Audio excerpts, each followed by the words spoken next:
Welcome to DCMT. Woo! I'm Eric McClanahan here with Kylan Savage and AJ Simmons. How are you That's guys right. doing? Good. You can't get rid of me. You keep I, trying. I'm not trying. If anything, I'll It try. feels If like anything, anymore like it's either Kylan or I that's on here. Like yeah, Right. give Yeah, me yeah. friends, man. I think y'all, this is the show, right? Like this is you the multiverse of like the two different ways that DCMT can go. It's all converging right here into this singularity. yeah, y'all are the regulars. I love it. Uh, yeah. Just gonna talk today about the end of the CCM tournament. Starting off, in the final four, I don't think we talked about that yet. Rich Mullins beat DC Talk 53-47. You guys surprised by that at all? No, I call that one. Yeah, no, not really. Based on Rich last year. Yeah. I was not surprised. The other side of the bracket I was a little more surprised by. Switchfoot and NF. NF won 55-45. I had Switchfoot as the champion in my predictions, so I underestimated the army of NF fans. Well, on they didn't really X. show up until the end, right? Like they Right. were there, but like not at the same levels that they absolutely showed up like the last Yeah. two rounds. Yeah, one of them told me that they were DMing it to pretty much every NF fan on Twitter. So that's how they were getting all the votes. And that's why that particular matchup had like 4 times as many views as the other one. So they were just getting it in their inbox and clicking it. So, hey, they did That's the work. wild. Yeah. I mean, more power to him. I don't. I'm trying to like not be the Simpsons old man screams at a cloud kind of thing of like I don't fully get it. But I'm happy after NF almost went all the way last year. So Yeah, he did good. It's like they were coming on strong then too, and I can't remember who he lost by, but it's like Did it come down to Five Iron Frenzy versus him? Because I want to see that matchup of those two fandoms now of like who is the more that's what I want to use, enthusiastic here. Let's get Right, Five Iron Frenzy versus right. Yeah. Somebody's asked me to put them up against each other, but I feel like if NF lost, that would diminish his, title and things, and they'll say he's not really the winner and Right. things. So I Right. think once we get 4 Once you get a champions- couple, after Yeah. like a couple years, you can do like a tournament of champions. Yeah. exactly. I like that. And assuming it doesn't just go 5 Iron Frenzy NF year after year, we'll might have to put some might have to put some runners up in there. This has been really interesting from like between 5 Iron last year and NF this year. Like, you could look at this from like a sociological like perspective of like who is like which fan bases are the most online. You know what I Yeah. mean? Like it's really fascinating because NF, I feel like NF just like was barely making it all the way up until the end, and then it just like skyrocketed. Yeah, it was like they'd do just enough to get it over, comfortable enough where they'd win, and then kind of dropped it. But Yeah, I think the words I used when we talked about this, I was like, if everybody that's sort of been voting consistently throughout this shows up, NF would be the weird one to win here. Mm-hmm. And then Yeah. NF fans were like, yeah, about that caveat that you put on there. We're here Yeah, now. it feels like every other Um, fandom just like kind of like got a little bit defeated when their person like didn't make it through. It was like, well, never mind, I'm yeah, done. Rather than engaging all the way through. yeah, that did seem to happen some. For the second year in a row, Rich Mullins was trending on Twitter and still Yes. managed to not win the whole thing. But it's so close. I mean, up until the actual final matchup, Yeah. I so had hoped Rich Mullins would win. But Yeah. also, there's something to be said though about Rich Mullins going so far and not ever making it. I feel like Rich Mullins himself, like if he won the CCM tournament, would be like, hell no. I don't want this, right? Like it feels Right. appropriate for Rich Mullins to kind of be perpetually in the underdog position. That's true. That's true. To be fair, honestly, probably 75% of these artists would not be proud to be this CCM champion or Yeah. anything, but you know, you signed with that record label, not my fault. That's true. You got So paid. I am curious. Sorry, Eric. I don't want to derail too much, but No, you're good. I'm just very curious as someone who is not an NF fan. I'm curious to hear from both of y'all. Like, do you listen to NF? And if so, like what's a good starting place within that discography for someone who wanted Rich Mullins to win to like jump into in good faith? I think I didn't start really listening to NF until last year in the tournament when he was doing real good. I knew his two like biggest songs. I think one of them's over 1 billion plays on Spotify now, and Wow. so I knew his massive ones, but I didn't really start digging in until the tournament last year. His album The Search is my favorite by him, and I do actively listen to him. When his new album came out, I bought his whole discography along with it. So that's Nice. I think 5 or 6 albums. So yeah, I enjoy listening to him. He raps a lot about mental health and things like that I find relatable. Cool. But I know some real hip hop heads aren't really into him though. So I think it's a matter of taste, really.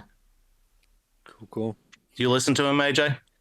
I listened to the 5 songs that I listened to for this tournament, and that's it. Because I listened to 5 songs from everybody. I think I told Eric that. I don't know if I mentioned that on here. That's like, because there's, I mean, I know most of these, but there's some that, especially when that 70s, 80s bracket, like and in the new one, it's interesting. Like the 70s, 80s, the 10s, 20s.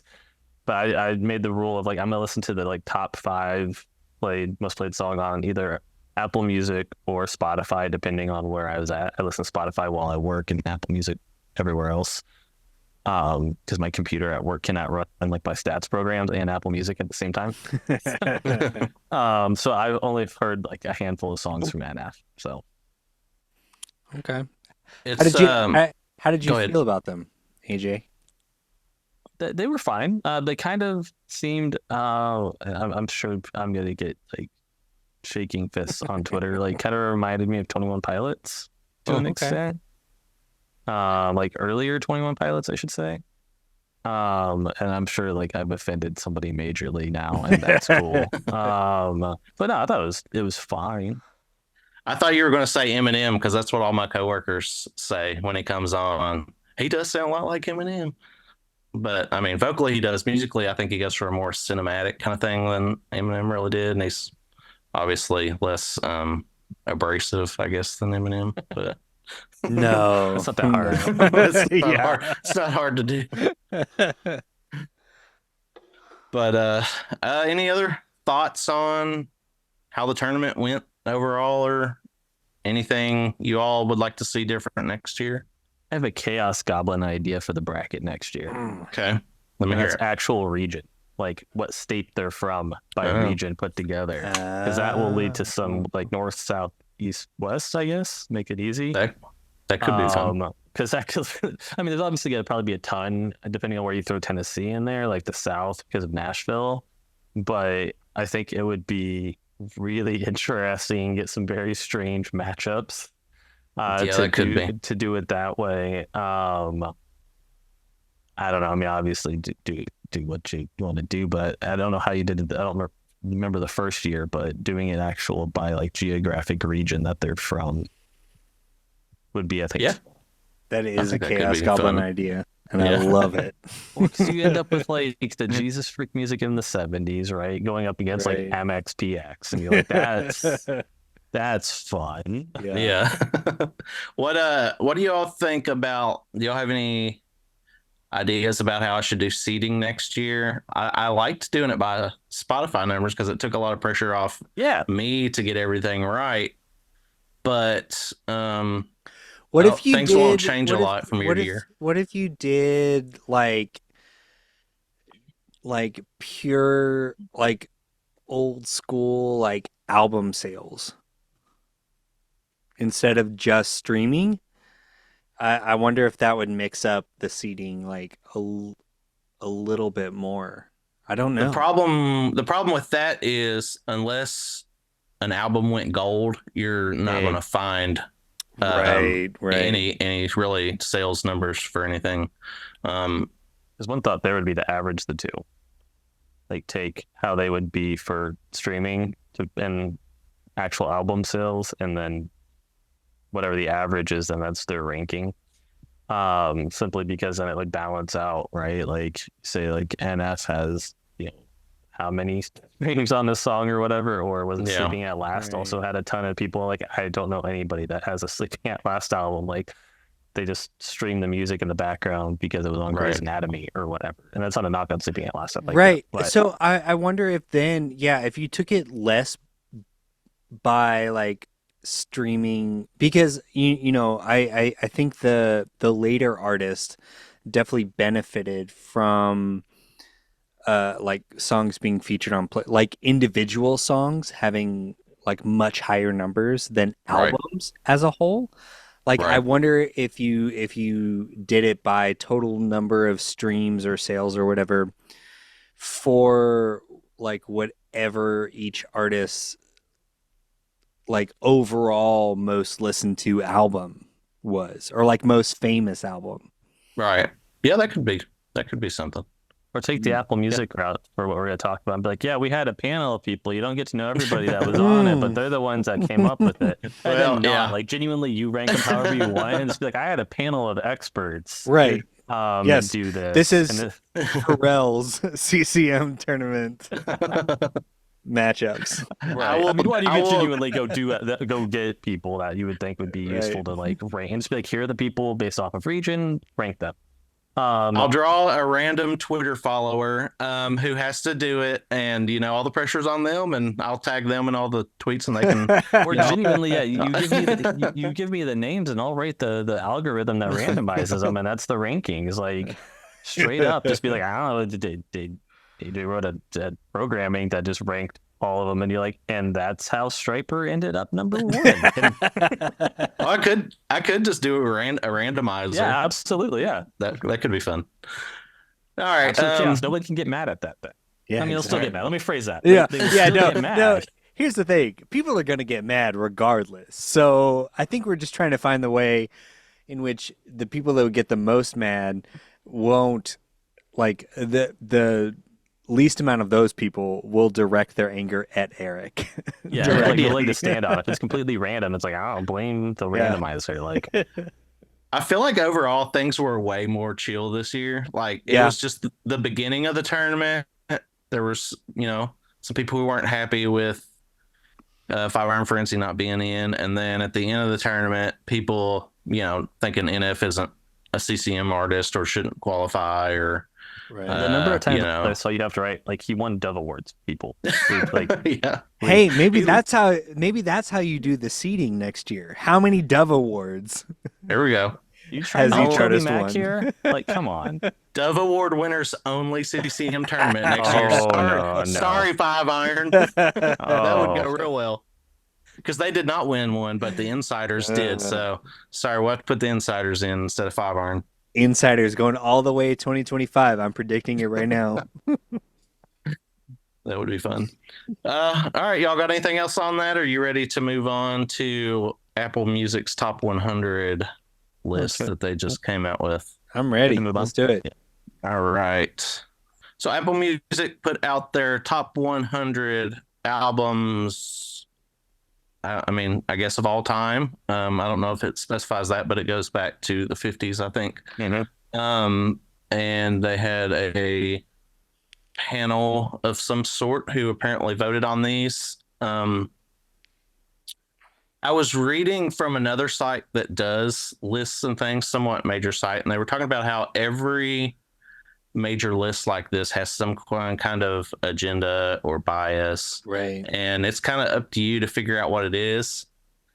I feel like there are a few on this one. Have you all looked over it at all yet? A little bit. A little bit. Tell I us think your theory, wise one. there's definitely a recency bias, I think. Oh yeah. Yeah. Yeah. Well, I think I kind of took it similarly to, I don't know if you guys are familiar with the Sight and Sound list. It's a list that the British Film Institute comes out with every 10 years, and they have critics basically rank their top 10 favorite movies of all time, and they get like over like 100 critics. And so that list, like, you know, over the past like 40 years has like kind of remained the same, but Uh, every year they're adding, or every 10 years they're adding new critics to it. And so that list has like started to see a little more diversity in that. And it seems like maybe that's kind of what they're trying to go for with this. But there's definitely recency bias in a lot of this. yeah, I And, think some genre bias for sure. yeah. Oh yeah, there it is right there. Lot of rap and R&B together. Yeah. I feel like the kind of the pantheon, the rock and roll canon is starting to be kind of dismantled, as I guess they're getting that generation who grew up on the Woodstock stuff and everything is getting older, and some of them probably dying out, that you end up with an album like Back in Black at number 90, whereas it probably would have been number 30 20 years ago. Right. So anyways, I guess I'll just go say 10 of them at a time. Y'all let me know if you have any thoughts on those, if that works. Cool. Yeah. All right. Body Talk by Robin, Hotel California, Eagles, 98, Astro World, Travis Scott, 97, Rage Against the Machine, self-titled, 96, Pure Heroin by Lord, 95, Confessions by Usher, 94, Untrue by Burial, 93, A Seat at the Table by Solange, 92, Flower Boy by Tyler, the Creator, number 91, Listen Without Prejudice, Volume 1 by George Michael. Any of those that you guys are particularly fans or not fans of? Or even heard? Yeah, Go ahead, Kylan. it just seems weird, man. It's a weird list already. Yeah. At this point, like, um, not. I don't know. I've got a weird perspective on this. I think because, like, well, one, the country music representation on this list is basically non-existent, and so I'm a 100%. little upset about that. Um, And and they gave it's you like, Casey Musgraves. You get one. oh, okay, thank you. Sure.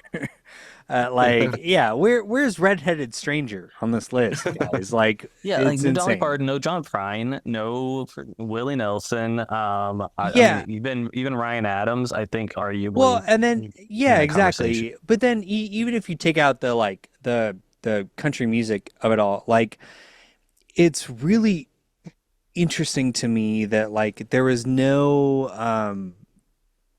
I feel like sort of reckoning of like influences, right? Like they felt totally fine, putting Travis Scott or Lord on, or Tyler the Creator on this list, which, like, I'm not arguing that those are albums that shouldn't be on some sort of list, but it feels like a lot of these albums were so heavily influenced by other albums that, in my mind, were potentially bigger. I mean, I may be wrong too. I may just be like kind of out of touch, but it feels weird to put those on here without reckoning with some of those like influences. So some of those albums that were extremely influential. Yeah. Right. Like to this is these a problem artists. that I have with like a best list. Like I prefer the word like favorites. You have a lot more of like freedom there. But with best, I'm like, all right, what do we mean? Like best selling, best sounding, like most influential. Like this is something I kind of was thinking about too with this first 10 of like, all right, arguably on these first 10, like Rage and Eagles are probably like the two most influential in these first 10. Right. Right. I would even say Robin Body Talk probably does have I was actually impressed with that one being on there. When that I started. was like, too. all right, I was I'm on excited board about with the it. Like, list it's a when I solid- first saw that. Yes, right. Like that's the first one. You're like, all right, that's Yeah. interesting. Like I'm a punk rock kid and stuff like that, but I still have like some pop sensibilities. But like that, when you're talking about these things, I think of if and I just dislike lists like these, but I feel like gun to your head, you have to come up with 100 best albums of all time. I'm gonna be like, okay, try as much as I can to push out favorites of mine a bit and think through. Really, I would think of like most impact, and influential. Yeah, I and don't see a ton of that. It once again, it may just speak to like age and demographic, but like I don't see Astroworld as influential. Like and maybe that's the thing. Like maybe that's where this disconnect is for people like us. Like it like I could see Astroworld maybe potentially in, 10 years. 10 or 15 years, yeah, like being influential, but it hasn't gotten the chance to prove that it is at this point. Yeah. I mean, I definitely think they should have made a conscious effort to put, a few more recent albums in there, but I kind of feel like they went too hard on that. The one that go ahead. Go ahead. No. You go. I can see some of Travis Scott's influence in like the modern, hip hop stuff, but you don't have enough time to know if that is going to like be a long lasting impact or if it's just a right. But like I'm 100% down with Confessions being on this list. I would honestly potentially put it a little higher. Because I've seen at this point, like within my lifetime, like I've seen how that album was influential to, sort of pop, hip hop, R&B kind of stuff. But I haven't seen that with some of these. Yeah, I mean, I'm a 90s early 00s R&B fan, so I was excited to see that one. Yeah. So, listeners, keep that in mind as you will hear me very upset about an R&B album that shows up later. AJ, what were you going to say before I cut you off a minute ago? So, keep in mind, I think Eric can speak to this more like, all right, British stuff, alternative stuff, electronic stuff, I'm in, right? Untrue Burial being on here is very confusing to me. And Zane Lowe was involved in making this list, I guess, alongside Pharrell. And like this seems like all right, Zane must be a huge fan of them. Like remember, like I used to listen to Zane Lowe's show on the BBC, and so like that would check out that they're like, all right, Zane's pushing really hard for this. Yeah, fine, right. But I should like that album and should be like, all right, it's on there, and like, no, again, because I'm thinking through on like best of what that means. And so like that one seems potentially the strangest to me, being most like, if I think of the three of us, but maybe I'm wrong, with that genre being like, that one? You sure? Right. Yeah. I've been watching people react to this list the last couple days, and some of the people who can't remember what their show's called, but they're very, very knowledgeable people in music. And one of the guys was like, I don't even know this album. And I was like, I mean, I'm familiar with it, but I mean, those guys I would have thought would have known everything. Right. But that's kind of besides the point. Right. But it just seemed like odd because I wouldn't even say like in the like British electronic like alternative scene, like again, that's not an impactful album. Right. But some like house fan is going to like chime in and again hunt me down on Twitter and be like, "What do you mean?" I mean, if they had a decent sized panel vote on this, I see no way that album actually got more votes than like Sergeant Pepper's Lonely Hearts Club Band.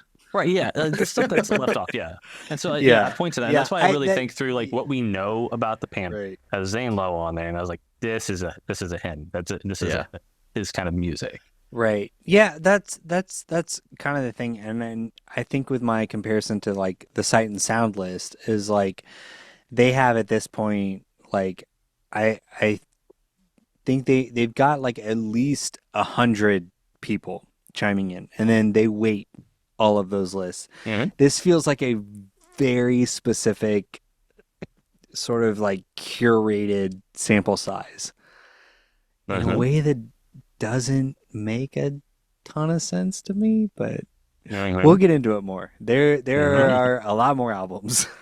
All right, let's I guess I'll just give my quick thoughts as I name the 10, and then you guys I guess can chime in at the end of the 10. Number 90, Back in Black, AC/DC. I mean, I am not an AC/DC fan, but I think it's a solid album. It's the best thing they ever did. So yeah, and this is not 90. This is like a top 50. Yeah. I mean, sure. They've sold over 200 million albums total, so they deserve to be represented here. Fame Monster by Lady Gaga. I actually really like that album. How do you too? My problem with this is that's a reissue. That's a reissue. Like that is that's true. The rest of this list is original albums. There are no compilations, I think, that I saw. There's no soundtracks on here, except for that one. And like you and I were very clear in our list of like no compilations, no reissues, and they seem to stick with that except for that one. Yeah. Right. And so like that sort of feels like cheating. Like either judge the EP version, like the 8 additional tracks separately, or judge the Fame, but you judging the reissue. No, I agree. Yeah, it feels like a little cheat. Mm-hmm. And again, as somebody that again I should as like this punk rock indie alternative guy be like, no, not pop music. No, Fame Monster's good. Lady Gaga's good. Yeah. And Bad Romance is probably one of the best songs of the last 20 years. Agreed. You heard it here first, folks. Yep. Here we go. I Put a Spell on You by Nina Simone. I get her impact.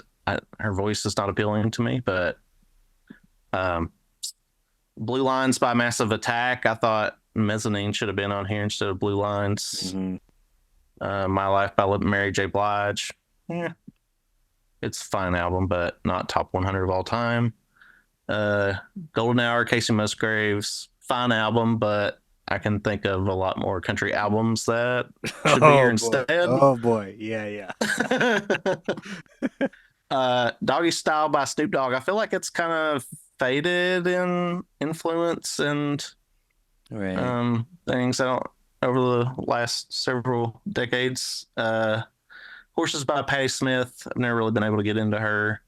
Get Rich or Die Trying by 50 Cent. Has some good singles, but as a whole, I don't understand it being here, and I don't really think people are throwing that one on vinyl and putting their headphones on and jamming to it. After the Gold Rush by Neil Young.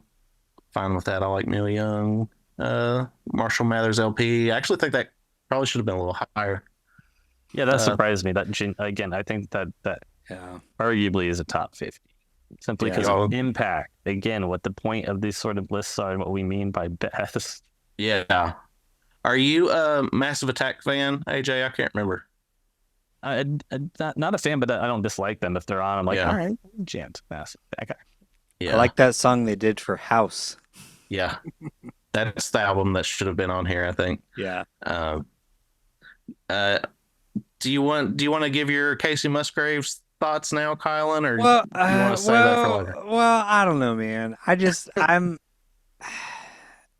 look, Casey Musgraves is awesome.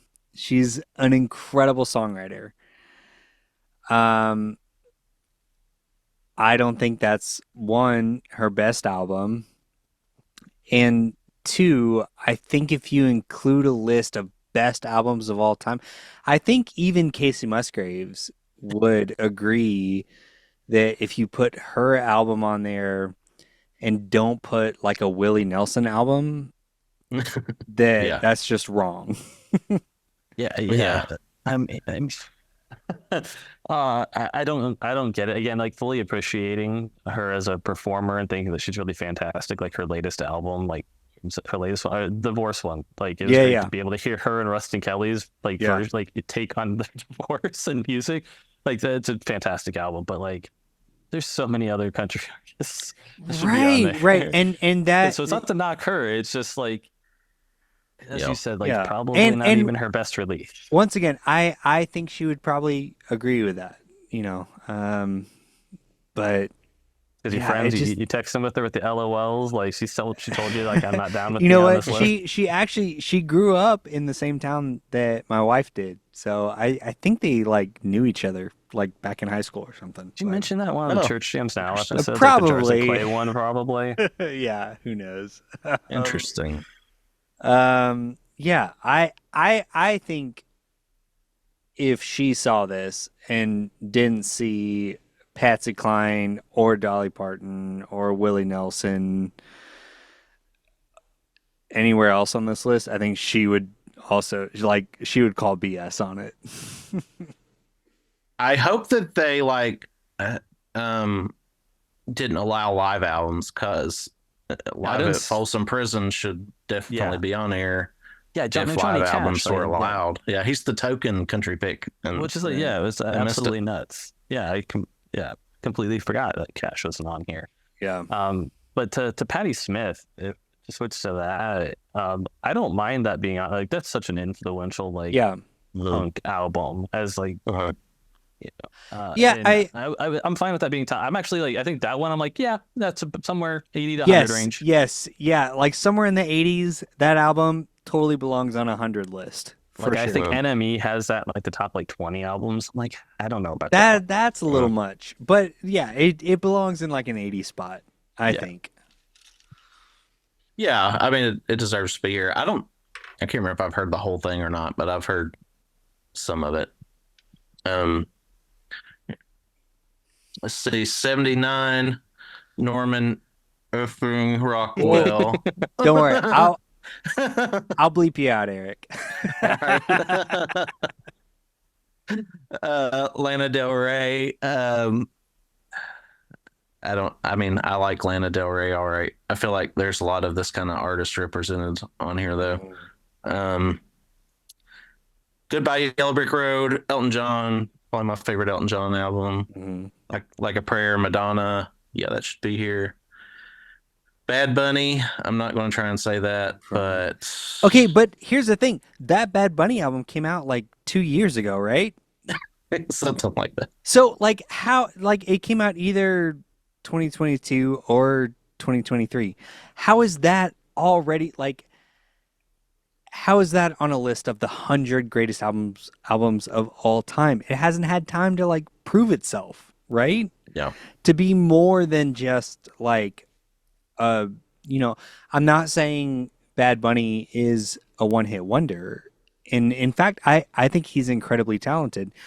I just take umbrage with the fact that it's like this album that just came out should definitely be included on this list of the best albums of all time. It's like you haven't had time to like sit with it or to see if it has influence, right? Like The thing that blows my mind is that's the only like Latin, Spanish language album. Right.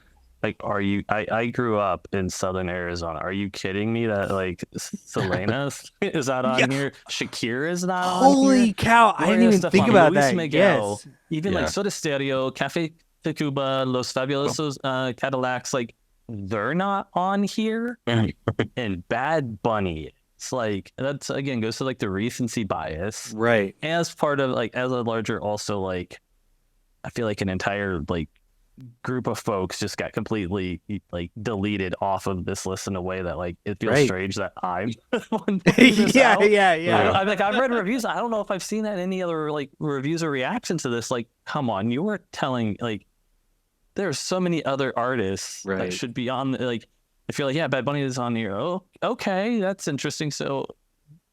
But no, like the Latin albums, like that's got to be like the lowest ranked one, right? Like where's like Selena, like Dreaming of You or something like that. That's got to be fairly high up. That if Bad Bunny's on the list, you're like, nah, it's not on there. No. Oh, okay, so they went with like a more prodigal. No. Huh? Yeah, that's wild. Like I don't. Again, even if there's a recency bias, Shakira, come on, like that's not on here. That's something that absolutely blew my mind looking through this list of like. Bad Bunny, again, not bad music. Actually, I think some of his music's quite decent. He's a fantastic pro wrestler. I don't know if you've ever seen him wrestle. Does a great job. He's better than other people that wrestle full time. But like, what? Yeah, no, it's pretty wild.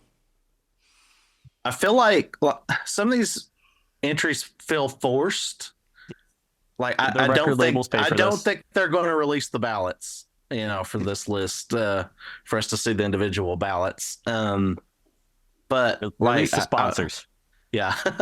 I'm thinking, okay, Bad Bunny is one of probably the top 3, biggest artists right now. But then I'm like, but where's The Weeknd, who is probably also up there with Taylor Swift as the top 3 biggest artists right now. So I don't. Some of it just feels forced. I think.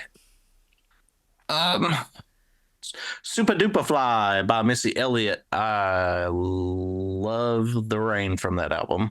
I used to have that whole song memorized. Don't know if I could still pull that off today. But well, hey Eric, you should try right now. No, I'm not. Yes. I'm glad that on the fly, on the Super Duper Fly. I'm glad that album's on here, though. Actually, I would have expected one of the ones that came after that to be on here. The Downward what Spiral. She did for music. Sorry. I said, given what she did for music, like I'm so glad that she is on here. It is an odd album, but I am glad to see that Missy Elliott, who often I think does get overlooked, where you're like, nah, I don't know, she did like this weird, quirky, awesome, like very comfortable in her body type thing that I think is really important. But Timbaland, he was in the zone in that era though. His production on R&B and hip hop was so good. The Downward Spiral by 9 Inch Nails, not one that I've ever enjoyed to the level that I thought I should have based on my preferences. I guess I'm not a bit like I like the synth and electronic stuff, but maybe not so much industrial. Age of by Steely Dan's good. SOS by SZA. I have not heard this album, but I do like the big single Kill Bill, or I think it's called. Is that right? And Trans Europe Express by Kraftwerk. That feels like at this point in the list they have to like keep some like hipster music cred, right? Like I don't think anyone that made this list actually thinks that this album needs to be at this place on this list.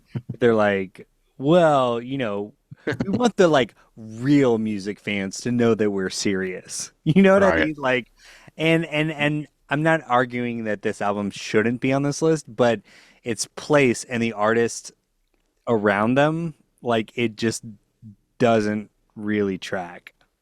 There's no way that this list actually came out the way that they said it did based on the votes. There's just no way. and again, like this is my like genre of music, right? Like British alternative music. And no way, I'm sorry, I do not put Kraftwerk over. I mean, like, Kraftwerk is not necessarily from the same area, but over like Joy Division and New Order. Like, are you Yeah. kidding me that like neither Joy Division and New Order are on here, but Kraftwerk's at 71? Yeah, no, No. it really does feel like interns like skimming Wikipedia of like, oh, I think I know that Kraftwerk is important, so I should maybe put them on this list somewhere, right? Like Yeah. it doesn't feel serious. Yeah, I agree. Yeah, Unknown Pleasures should have been on here instead, I think. Where were we? Straight Outta Compton by NWA. I can understand that pick. I sure. hope it's by Metallica, the lone metal album on here. No Black Sabbath. Doesn't make sense to me. Is This It by The Strokes? Good album. I think that's a little high. Dummy by Very Portishead. high. Yeah. Queen's Dead by The Smiths. Me and AJ. I know like that one. How do you feel about that one, Kylan? I love it. I haven't Okay, been good. able to talk about the Smiths with y'all, but I don't know if you know, but me and Josh from Church Hymns Now are both huge Smiths fans. I don't think I realized that. Yes, we both like love the Smiths. We're gonna have to do a group message between the three of us where we send our Smiths jokes because AJ's always got some good yes. Smith stuff he's sending me. Yes. I think we have at some point. So Josh and I have a separate Patreon only show called Disco Dads. Because we're dads and we like to talk about discographies, and we have a whole like Smiths episode planned. So nice. We'll have to talk to y'all about the Smiths. Awesome. 100%. I do think the ranking on this is way low.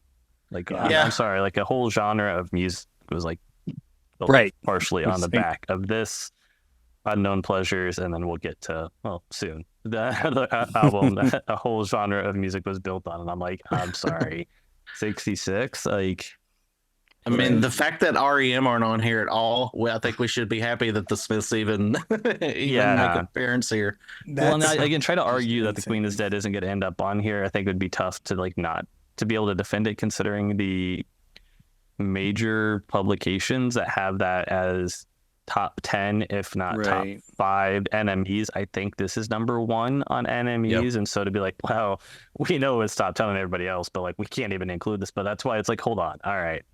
The reliability of your list is starting to be a bit of a problem to me when you try to calibrate it to other lists. At the Smiths, The Queen is Dead is so low. It feels like they are trying to appease everyone and ended up just making everyone mad. Confusing exactly. people. Yeah, like very confusing. 3 Feet High and Rising, De La Soul at 65. That's a fun album. 64, Baduism, Erica Badu. I love her as a singles artist. Her albums are harder for me to get into. Are You Experienced by Jimi Hendrix at 63. I mean, I guess. All Eyes on Me by Tupac. Big fan of the singles on that one. It's a little bloated. Love Deluxe by Sade. I dig that. Y'all have any thoughts on any of those?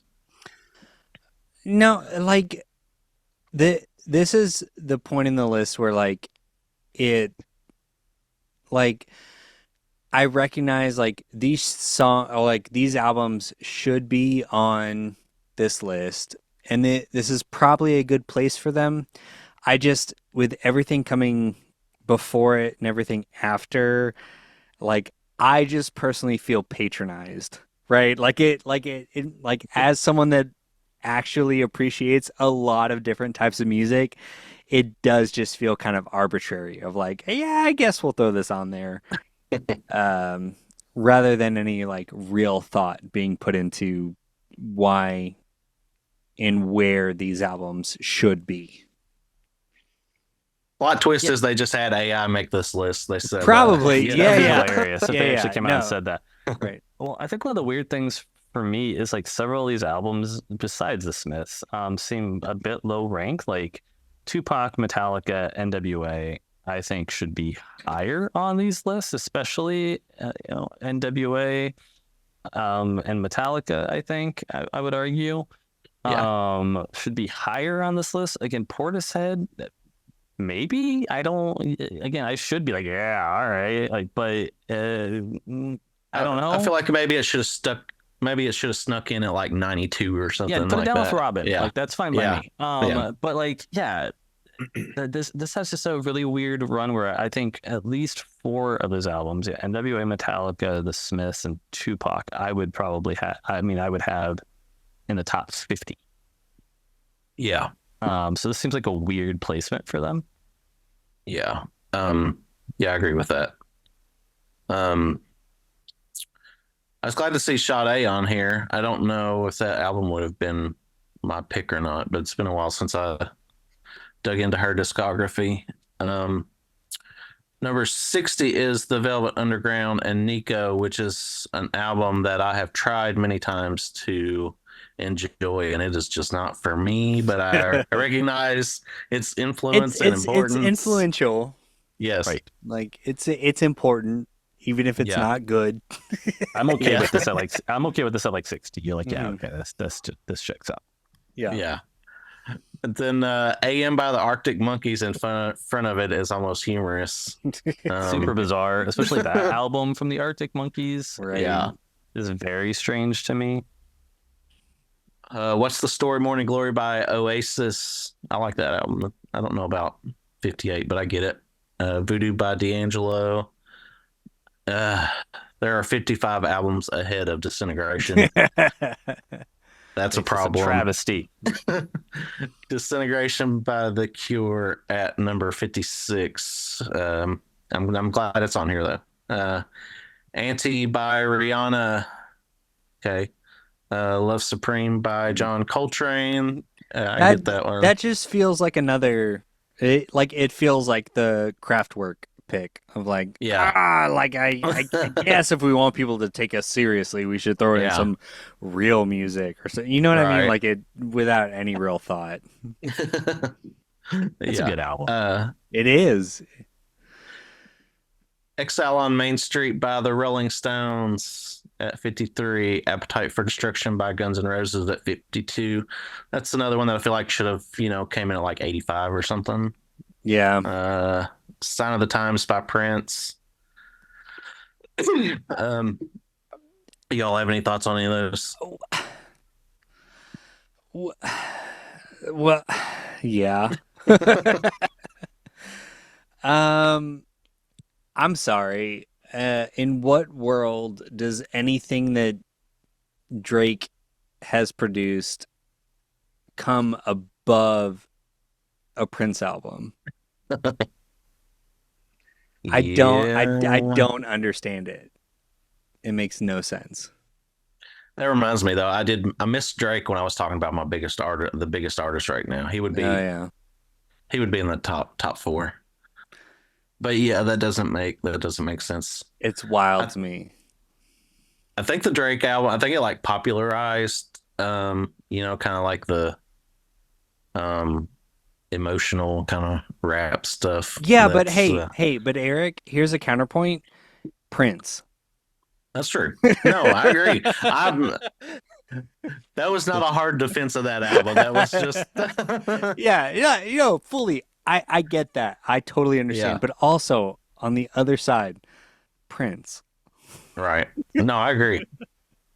As somebody that's a huge Britpop fan, I don't mind What's the Story Morning Glory being on here, but it is absolutely mind-blowing to not have Blur on this list then. Oh, yeah, that's true. Right? Like, it seems strange to me. In Arctic Monkeys, their debut, if you're going to try and argue an Arctic Monkeys album where they kind of were like, hey, back in the day when like teenagers just were like, I don't know, we're going to figure it out and then be awesome. Like, that's the closest to almost Unknown Pleasures, where you're like, yeah, these guys are just kind of like figuring it out as they're recording this album, which is super cool and really awesome. And then Disintegration, like, what? No, nonsense. This is clearly what needs to be much higher. Vast impact again. Queen is Dead, Disintegration, and Unknown Pleasures built a huge genre of music, if not multiple, if you want to credit those also for alternative and goth, and then from those to bands like My Chemical Romance and so on. Like, to talk about impact, Queen is Dead, Disintegration, especially. Yeah. So these are the Disintegration being there. I didn't have this as like, I mean, it was like 2 or 3 when we were talking in the 80s. So like, it's not like this is not. I'm not Eric. That this is like my favorite album, one of my favorite albums ever. But it's ridiculous that it's that low. To me. Yeah. It's number 22 on Rate Your Music, which is just another reason why I'm a big fan of Rate Your Music. Yeah, I would say like a top 25. Yeah. Would be fine by me. Yeah. Hounds of Love by Kate Bush getting the Stranger Things. That's only because bump. of Stranger Things. Well, yeah, yeah, that's like, this is literally super only weird. because of the one song. like Eric and I in particular like love this genre. Like, and this being placed above again the Cure and the Smiths and stuff like that. Like, I like it. Don't get me wrong. And Prince. And Like, I love Kate Bush, but guys, Prince. Like, what is happening? What is this topsy-turvy world that we've entered?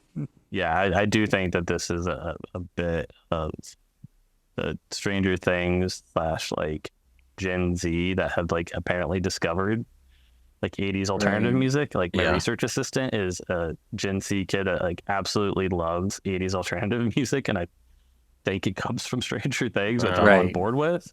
But yeah, it does feel a little pandering. Yep. The Joshua Tree at 49 by U2. I think that's a pretty good placement for that one, actually. I think so. That fits. Paul's Boutique by Beastie Boys. Yeah. An album that, if you've never listened to it, you will recognize like 50 lines or samples or something from that you didn't realize came from that. This isn't even like my favorite Beastie Boys album. Right. Like, License to Ill. yeah. License to Ill, yeah. I have noticed License to Ill doesn't seem to be the most critically acclaimed, though, even though it is probably the most successful one, I guess. And probably impactful. Again, Yeah. But what do I know? Right. Where was I? Oh, Take Care by Drake. We already talked about that. Exodus by Bob Marley and the Wailers. I mean, yeah, it's got to be on here somewhere. It's a top 50. Yeah, I'm actually kind of okay with like that placement there. For sure. Yeah. Homogenic, I guess is how you say that, by Bjork. That was originally my favorite Bjork album. Yeah, but like maybe it still is. Yeah. Go ahead. I don't know. I think Bjork probably belongs on this list, but also at that like 92, 93 place. Yeah. I think that's like really 80 high for a somewhere. Bjork album. 100%, yeah. And I don't know, just my sense is that her impact has started to diminish. But maybe that's just my own perception. Intervisions by Stevie Wonder at 44. 43, Remain in Light by Talking Heads. That's a fun album. 42 is Controlled by Janet Jackson, which is an album that I listened to all the way through recently for the first time, and it's a really good album. Yeah. I'm glad to see it. Yeah, I think that deserves to be on here. Yeah. How do you say Aquamini? By Outkast. That's a weird Outkast album to pick.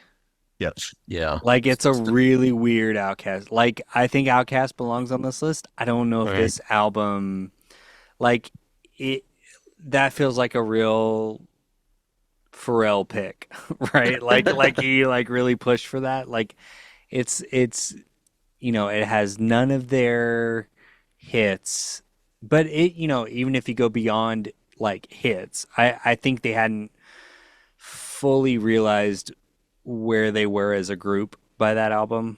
I mean, like, Speaker Box is just like 1,000 times more of like when you think of Outcast, Yeah. you've I got like Stankonia quite a bit. that. Yeah. I would have liked that one on here. Yeah, Um, that just feels like a weird pick for that group. yeah, I agree. Um, I Never Loved a Man the Way You Love Me by Aretha Franklin. Um, she should definitely be on here, but what's weird to me is that Elvis is not on here anywhere, and I feel Right. like Yeah, he's that one one. who, if you were going to, which I feel like for Aretha, it's kind of like, okay, we got to put something by her on here. Like, wouldn't it also be the same for Elvis? I would think, but Yeah, that was, I think, the first time I read through this. Elvis and I think Queen were the two that jumped yeah, out oh to yeah, me, being Queen's like, not what in the in world? here. That was wild. That is, yeah, that's pretty wild. This list makes Yeah. no sense to me. Why are you even talking about this show, Dan? Yep, we're done. We're done. Eric, I quit. I'm done. Transition us into an episode of Church Jams now. Yep. Welcome to Church Jams Now, the podcast for three former youth group kids. Talk about non-Christian music for an hour. Have the wrong opinion about Jars of Clay. Yeah. Yeah. Okay, AJ. I know we should save some time at the end for you to tell me how wrong I am. We can do that. All right. Did y'all have any thoughts on those last several that I mentioned? I mean, I don't know. They track for like mid numbers on this list. I don't know. Yeah, I don't know. it's less like, in some cases, less the like artist and the album that they picked. Yeah. Where you're like, yeah, okay, that's fine. This seems like a weird album for them. Though, think the Drake one, I just, again, to a point that you made earlier, Eric, of like, I don't know if we fully have seen the impact of that yet. We've seen some, certainly, but again, in 10 years, we might be talking more about a larger impact on that album. Right. I would think for as Unfortunately. much as I like emo, that I would like emo rap a little bit more, but I'm just not into it. It doesn't do it for me. I don't know. No. And Prince, guys. Drake beat out Prince. Prince does come back. Prince wins in the end. Yeah, I know, but All right, Illmatic by Nas. I think Nas is the best rapper ever. yeah. But guess what? According to this list, he's not as good as Billie Eilish.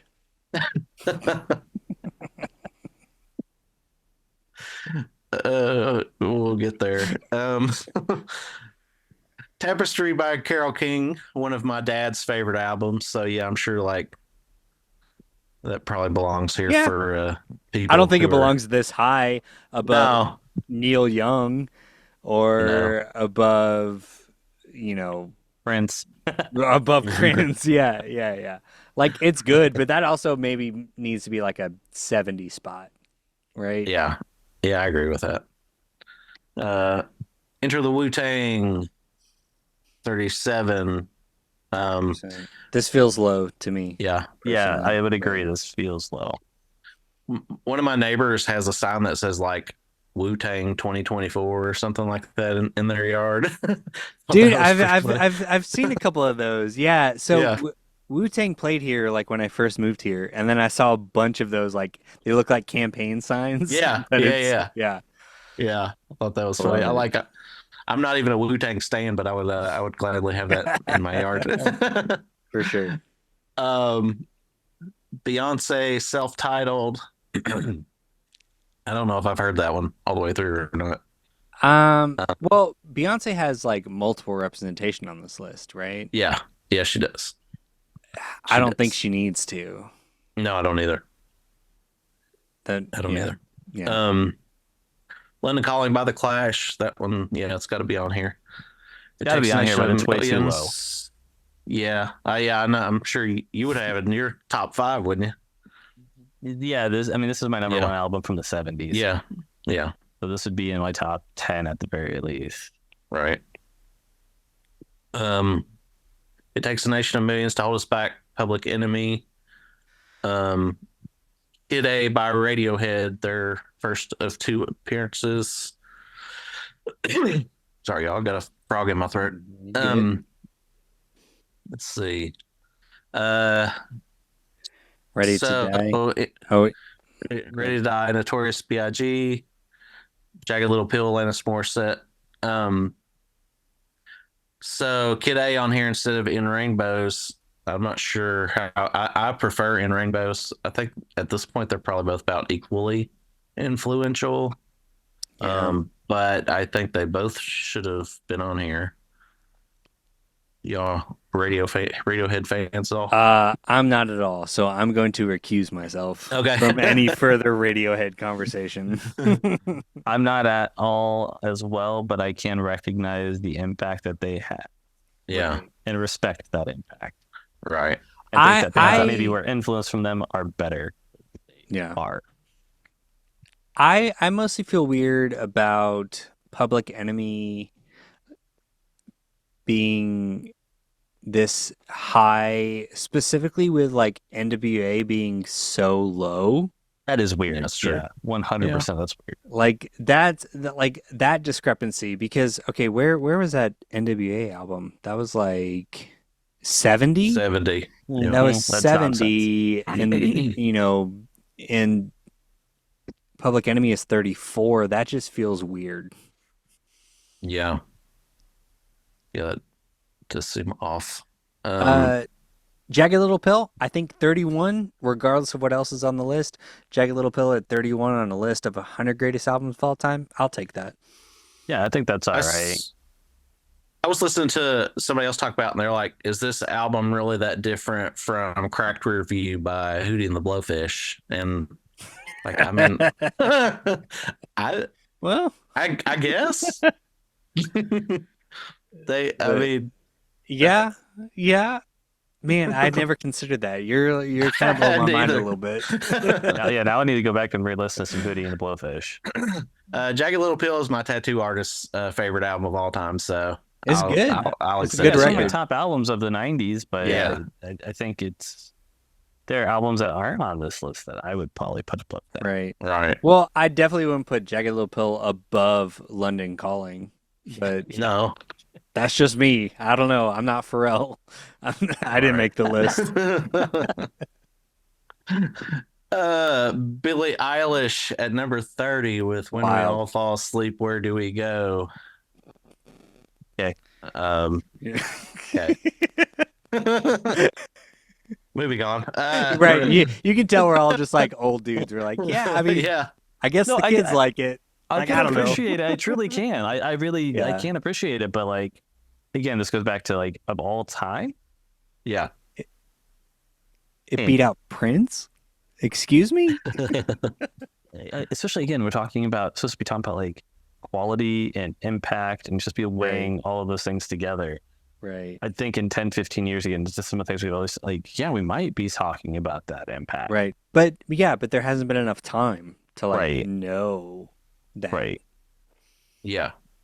I feel like, I don't know, I guess, is she almost like the Alanis Morissette to kids today that Alanis was to us in the 90s? Kind of edgy and weird and doesn't necessarily fit into the pop star molds and things. Yeah. I But can see Alanis that. Morissette's has held up for, 30 something years at this point. So, Right.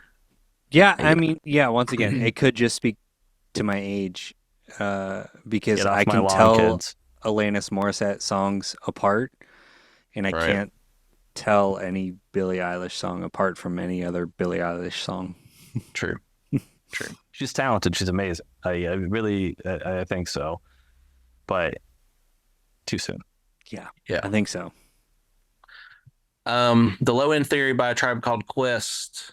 I do enjoy A Tribe Called Quest, but I don't know if this is my favorite album by them. Right. I've Dark Side of the Moon by Pink Floyd at 28 makes me sad. That should be in the top 10. In my opinion. Are y'all Pink Floyd fans at all? No. I will No. once again recuse myself. Again, I get yeah. why it Pink Floyd has to show up at some point in one of these lists. I think they should have had at least two on here. I think Wish You Oh, Were Here should have been on Or here. like Pink Floyd being on here. I don't think The Who is. Like that seems No. kind of weird to me. That is weird. Yeah, this is just such Yeah. a weird list, guys. It's so weird. I mean, yeah, Dark Side of the Moon, it's about right for me. I Yeah. think. Okay. If I'm trying to be like painfully objective on like impact and fandom and all that sort of stuff, that yeah. And at 27 is Led Zeppelin 2, not Led Zeppelin 4 for some reason. It's Led Zeppelin 2. That does not make sense at all to me. Nope. My Beautiful Dark Twisted Fantasy by Kanye West at 26. I wonder if he hadn't been mostly canceled at this point, if he would have been a multi-entry artist. Right. But I do feel like this is the most like kind of expansive, but not like fully like vanity project kind of thing. Like this album, Yeah. yeah, somewhere in the 20s or 30s tracks for me. I think in terms of influence and importance of like when it came out, and the types of like the type of production that he did. Well, Um, Got a perfect 10.0 from Pitchfork when it Yep. released. I remember that. I remember being like, "What? No, this is so." And then I listened to the album. And I was like, "Oh, okay, yeah, I think I get it." That was during a time where I woke up in the morning and checked Pitchfork's ratings for everything. Even though my taste never really meshed with theirs, I was still just always very curious Yeah, what they were scoring new albums. Kind of Blue by Miles Davis at 25. That's kind of the other token jazz pick along with Coltrane. right. 24, The Rise and Fall of Ziggy Stardust. David Bowie. Yeah. Not my favorite Bowie era, but I know that's probably his most acclaimed. 23, Discovery by Daft Punk. That seems really high for that one. for real, man. For only for having real. like 2 songs on that record. Like, Yeah. it's good. Don't get me wrong, but like, yeah, I don't know if it's like 23, like the 23rd greatest album of all time. Good. Right. Yeah, Pharrell probably had something to do with that. Is that what you said, Like, AJ? Yeah. 22, Born to Run, Bruce Springsteen. Title track is Yeah. excellent. Yeah. This I'd is a put 25 that for me. around this place, like Yeah. 20s. Yeah. Makes sense. Yeah. Revolver by the Beatles at 21. Yeah. Pet Sounds by the Beach Boys at 20. Far too low. Yeah. Yeah. Yeah. The Chronic by Dr. Dre at 19. I mean, it's a good album, but I don't even know if that's his best album. No. And like, yeah, I don't know. This is where the list starts to just like, Yeah, this just feels like if you walked into Urban Outfitters and just saw their vinyl selection, right? Like, it's like there's no other metric by which like any of this list makes sense rather than this is what the kids are into, but also some nostalgia, right? Right. 1989, Taylor's version at number 18 by Taylor Swift. I've seen a lot of controversy about this. Does anybody prefer that version? 'Cause No. what No. I hear, nobody seems to. No. Because like on an intellectual level, I understand why it exists. On a sonic level, it's an inferior recording Yeah. of like a pretty great pop record. Yeah. Yeah. I don't think I heard the whole re-recorded version of that one, but I'm a huge fan of Speak Now. So I did buy the Taylor's version of that. And the songs just like, they don't have the same No. pop, No. pop. Yeah, it feels like weird like karaoke. Yeah.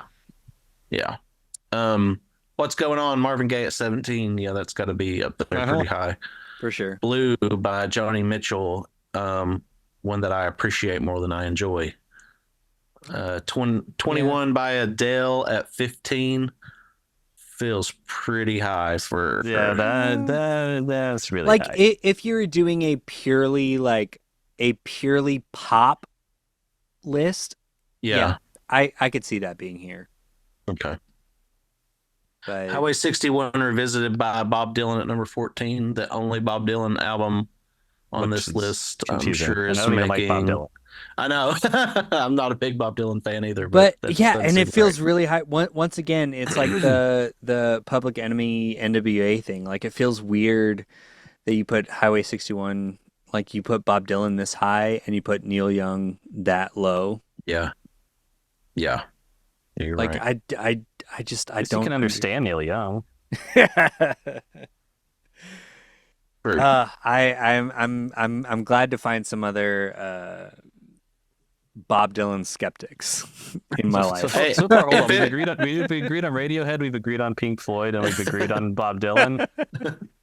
If it were up to me, the Wallflowers would be ahead of any of Bob Dylan's albums. But It's one of my more controversial thoughts is Yeah. that Jacob Dylan is actually a better recording artist than Bob Dylan. Bob for Dylan's sure. maybe a better songwriter. That's a He's different a good argument. songwriter. Yeah. He's not.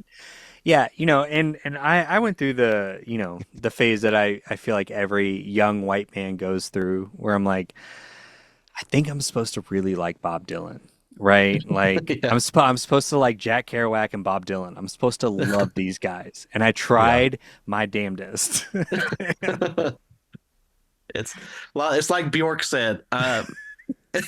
She said, I wish I could remember the exact quote, but it's something about Bob Dylan's music is just a bed for his words, and I like music too much to be about that. Yeah, I've never heard that I quote love that. before, Yeah, but I haven't holy either. cow. I love It's that. amazing, and yes, I think it was a much more articulate Yep. way of saying what I was trying to say about. I think Dylan about being that a better singer. interview. I think about that interview or that quote like 6 times a year, which is more than almost any other quote I've ever heard in my life. So it's like that's not a lot, but that's also kind of a weird number of times that happens. Right.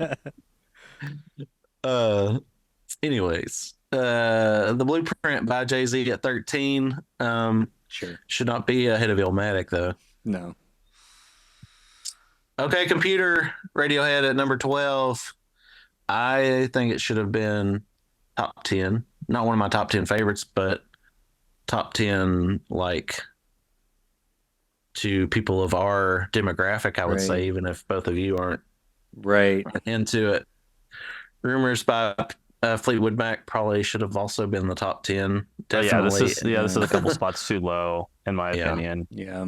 And also the fact that this is only the Fleetwood Mac's only appearance on here is questionable. Right. Yeah. Unless you think that Pharrell and a manager of a local Urban Outfitters got together, then this Death list Cab for makes Cutie- complete sense. Death Cab for Cutie and Postal Service would be on here. Urban Outfitters. Oh, is for involved, sure, okay? for sure, for sure. And Lana Del Rey might be a little higher. Yes, True. True. So today I listened to the 3 top 10 albums that I had not heard all the way through. One of which was Lemonade by Beyonce. Oh, what'd you think? I mean, it was okay. Okay. It's not the 10 best album ever. Okay.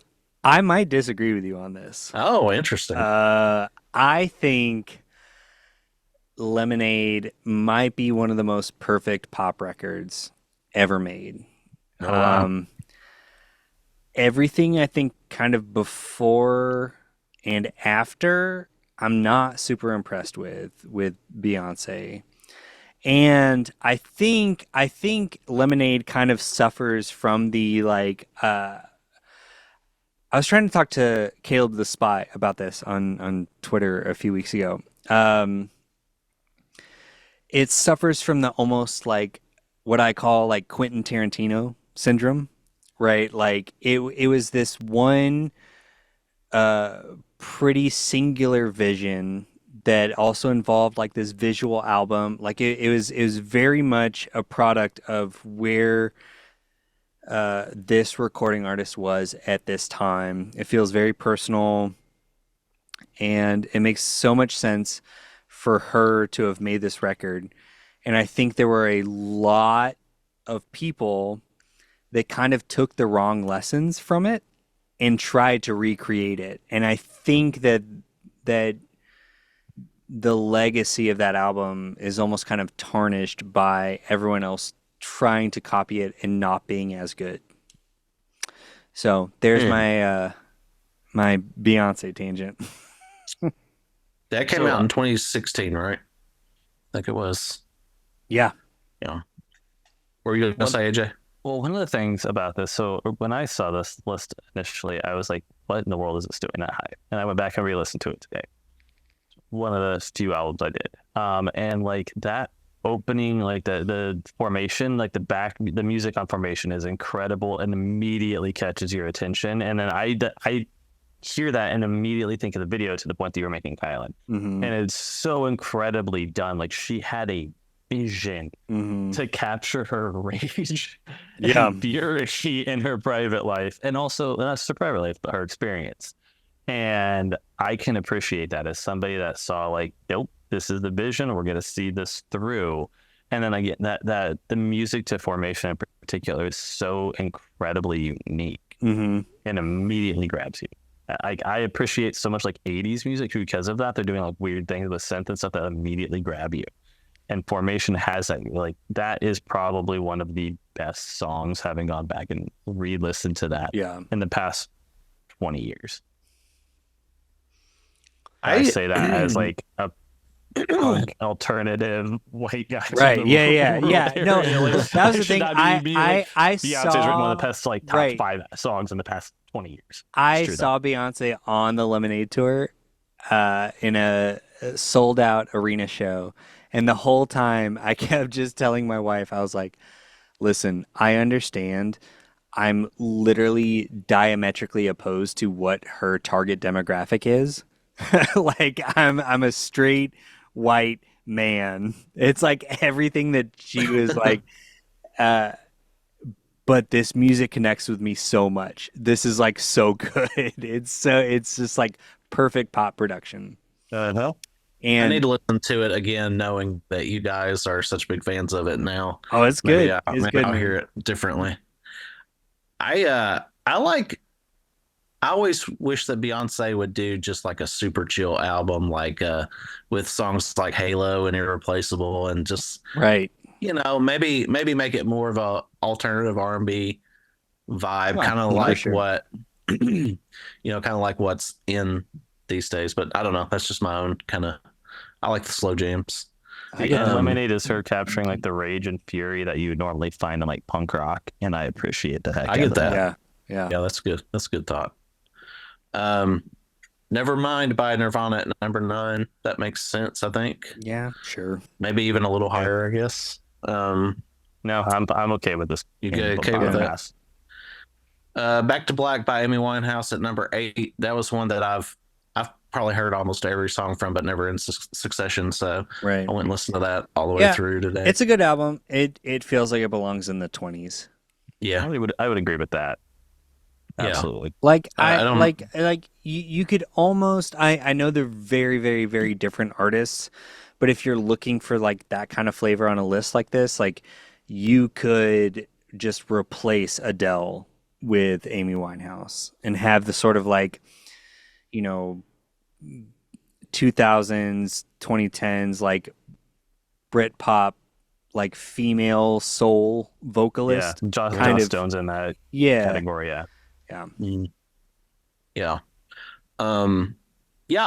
have no complaints about it being on the list, but number 8 is a little much, I think. Good Kid, Mad City by Kendrick Lamar at number 7.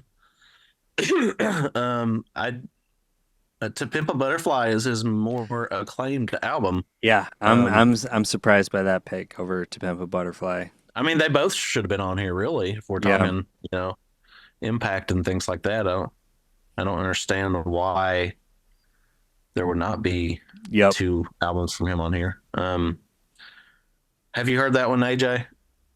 No, I don't actually know that one well enough to say anything. I think I've heard a song or two off of it, and I couldn't even tell you the song. Right. heard off of it, unfortunately. Right. No, I get that. Songs in the Key of Life by Stevie Wonder, number 6. Second Stevie Wonder. Yeah, and this is a double album. It's been a long time since I really dug into his stuff. I can't remember if I like this one or Intervisions better, but I remember it being solid. Number 5 has me questioning if I even like music. If this is the best album of all time. Yeah. Right. I'm so confused. I think it's bad. I think Yeah. I know most people don't feel that way. I just don't think it's good. It's the ultimate like hipster pick. So, Yeah. I don't know if you guys have listened to, there's a podcast called Dissect. That's I've really seen it. good, where that guy, he's mostly done major hip hop albums. So he's done like The College Dropout by Kanye. He's done Good Kid, Mad City. And he's done To Pimp a Butterfly. And he'll go through like track by track. And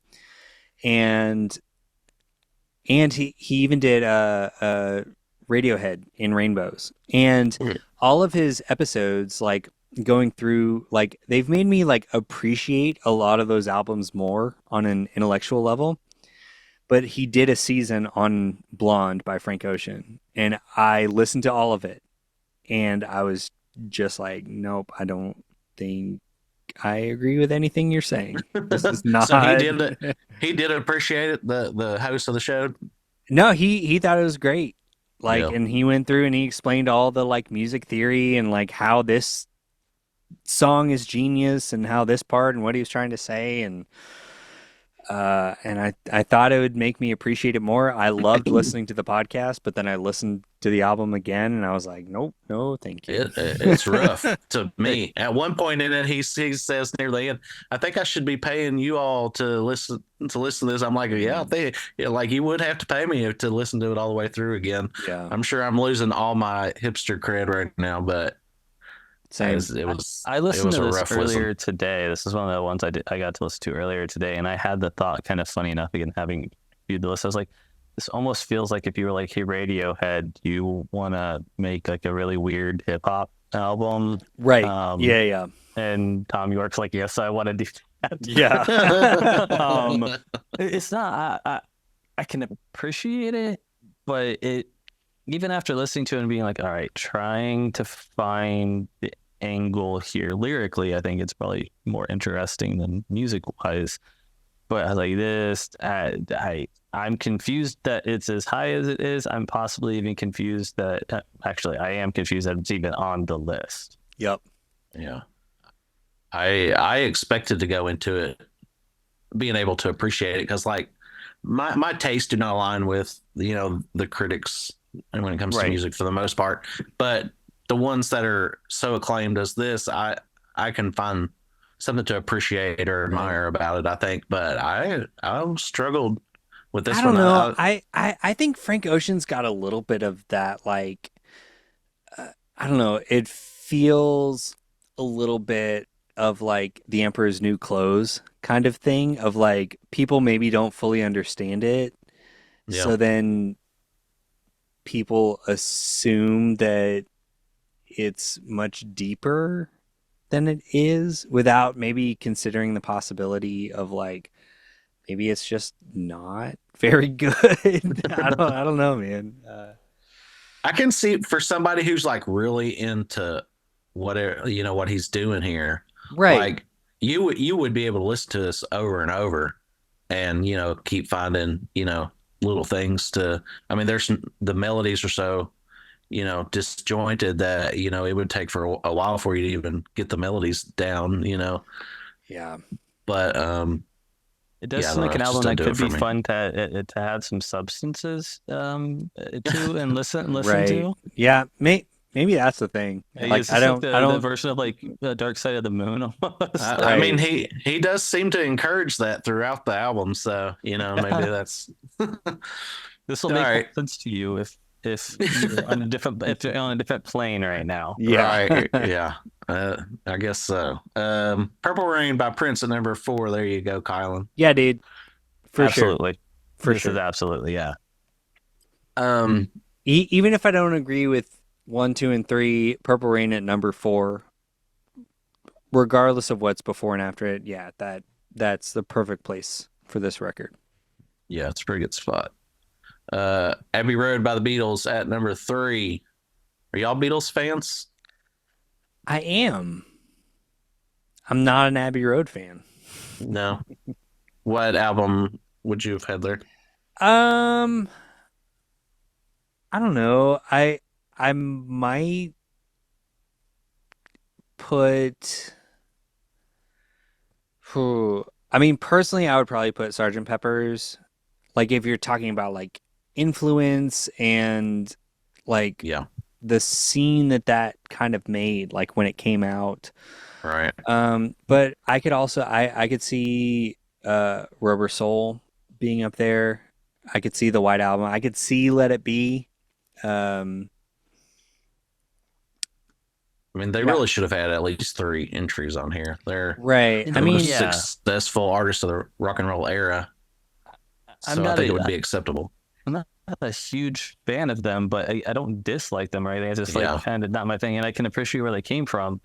And genuinely, the fact that like they don't have about 5 albums on this list, again, coming from somebody that's not like, God, the Beatles are amazing. Yeah. Like I kind of like rolled my eyes at the Beatles helped Doctor in one of the most recent Doctor Who episodes save the world a little bit. But like I was like, yeah, no, that you've talked about like most impactful, most influential albums of all time. The Beatles have to have several albums on that list. right, for sure. Yep. For sure.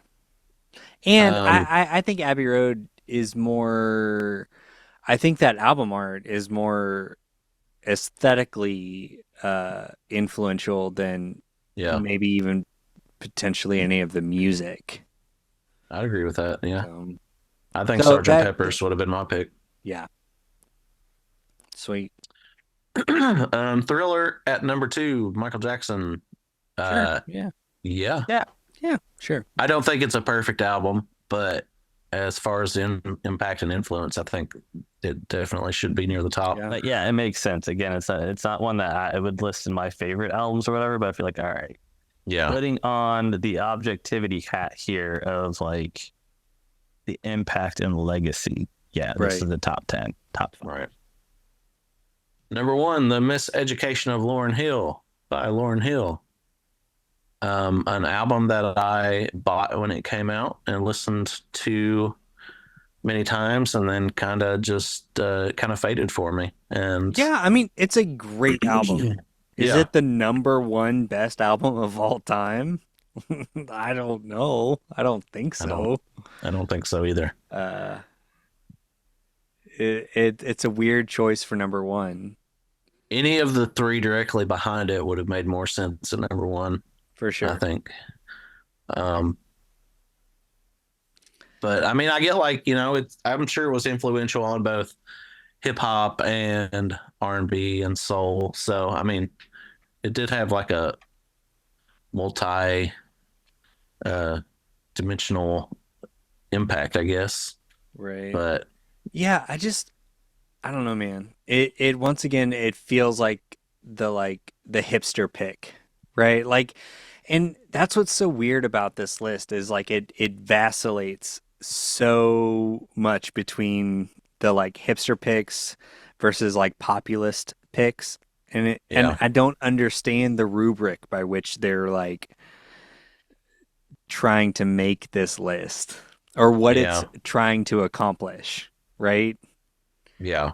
Because 5 like people snake draft picked numbers, and then they got to pick the album that got Yeah. there.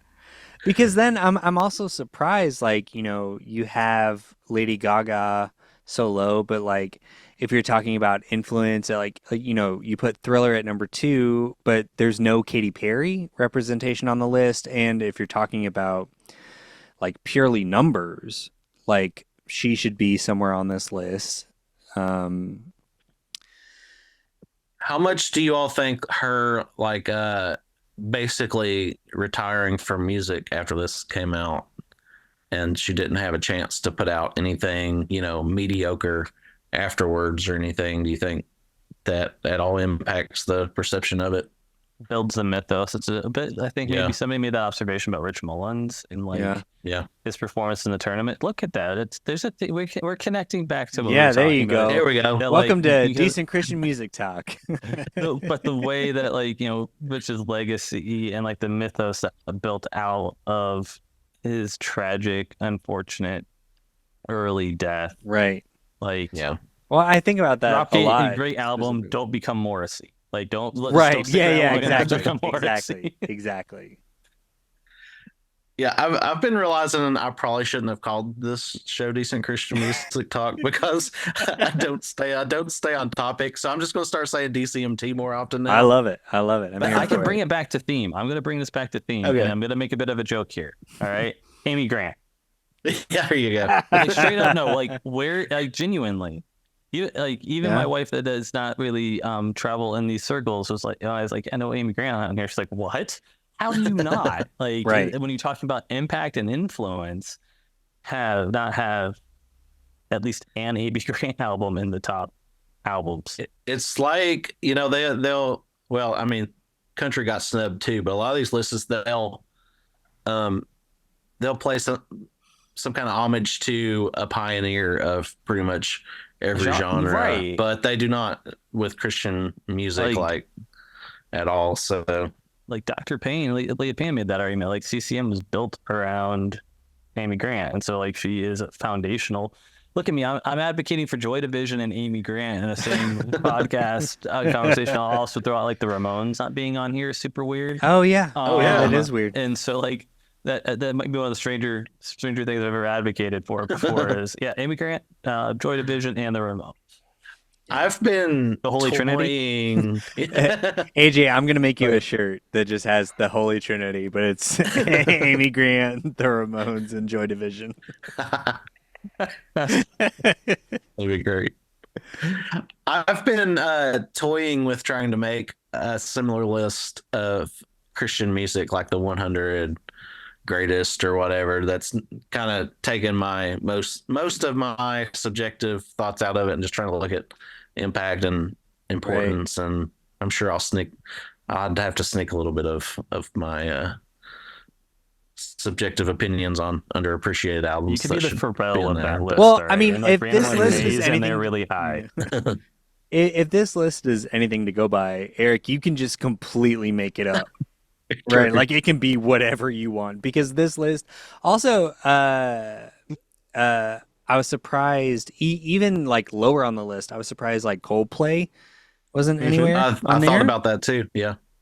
The REM snub feels wild to me. Yeah. No doubt. I would honestly argue for Tragic Kingdom to have a place towards the bottom of this list. Because so there's a huge impact on the type of female performers that came after Gwen Stefani, after No Doubt. I don't know. This list is invalid. There's no Five Iron Frenzy. So no ska at all. No May on here. So it's immediately a travesty. It's a travesty. This list is a travesty. Yeah. So I looked at our Rate Your Music's top 100 album list. Anybody who doesn't know, Rate Your Music is just for nerds like me to catalog and rate albums. And a lot of the bigger albums get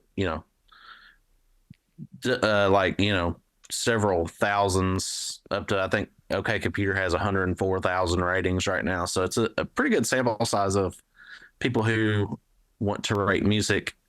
So I kind of like looking at the list there. Wish You Were Here by Pink Floyd is number 4 on their list. Absent here. Also not on here. In Rainbows by Radiohead is number 3 on there. To Pimp a Butterfly by Kendrick Lamar is number 1 on Rate Your Music. That's wild. Mad Villainy by Mad Villains, number 5 on Rate Your Music's list. King Crimson and the Court of the Crimson King is number 6 on there. and Loveless by My Bloody Valentine at number 9. So Oh wow. six of their top 10 did not make this list. So all right, I guess that's all I got. Y'all have anything else? I don't know. This list, I don't know. I don't know, man. I'm glad y'all came on to talk with me about it, though. Oh my gosh, yeah, this is so much fun. I could talk about this forever. As long as I'm doing this, any kind of like list like that comes out, I will want to talk about it. So I'm One glad thing to I'll be see curious about is if this like spurs other publications to do their version of it. Like I said, Rolling Stone has theirs like top 500, which is crazy ambitious. Yeah. NME does as well. But I'd be curious if we start seeing more of these in response to it, along with like whoever the editor or lead curator like writing some rant about this. Yeah. But you know, we can come up with our own list. Then we should send it to Pharrell to host a podcast. Yeah, perfect. Like, yeah, you guys have thoughts on mine? Let's have thoughts on yours.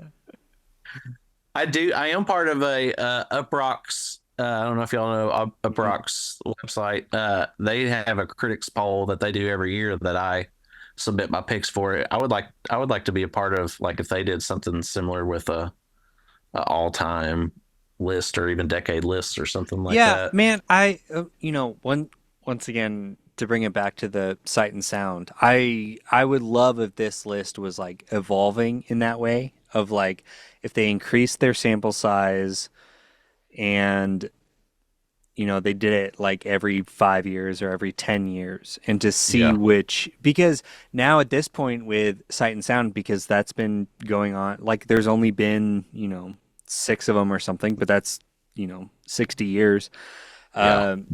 Now for like film nerds, like the fun part is every 10 years it's like, oh my god, Citizen Kane has been the #1 movie of all time, but wait, this 1 year Vertigo is now the top film over Citizen Kane. And so like it gets a lot more fun